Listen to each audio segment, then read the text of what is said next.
kusoo dhawaada barnaamijkeena arrimaha Bollywoodka.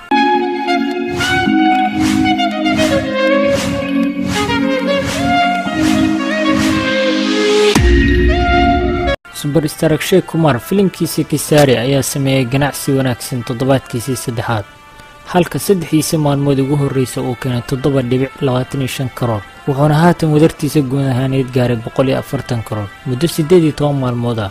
wuxuuna haatan ku sii dhow yahay inuu asbuucaana gaaro 10 karoor. filimkan hidka noqday ayaa haatan ku jira ganacsi wanaagsan. filimkan Kesari waqooyiga Hindiya ayuu ganacsi baaxad weyn ka sameeyay, wuxuuna ka soo xareeyay 55 karoor wadar ahaan Delhi iyo East Punjab markii la isku daro.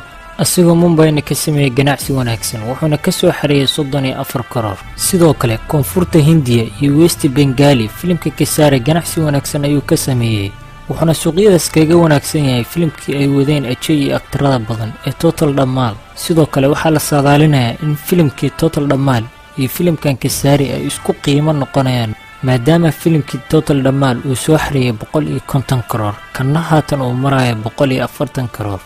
waxaa xusid mudan in Akshay Kumar filimkiisii super hitka ah Singh fariintiisuna ku salaysnayd waqooyiga uu suuqa West Bengali si aad ah ugu fashilmay, halka Kesari haatan ganacsi weyn uu ka sameynayo. wuxuuna bedelay muddo 15 sano ah filimaanta ku salaysan waqooyiga in aan si aad looga qiimeyn jirin Bengali. haddii aan kala saarno toddobaadkiisii koowaad 103.18 karoor, toddobaadkiisii labaad 29.62 karoor, jimcihiisii saddexaad 1.50 karoor, sabdigiisii saddexaad 2.50 karoor, axadiisii saddexaad 3.25 karoor, toddobaadkiisii saddexaad 7.25 karoor.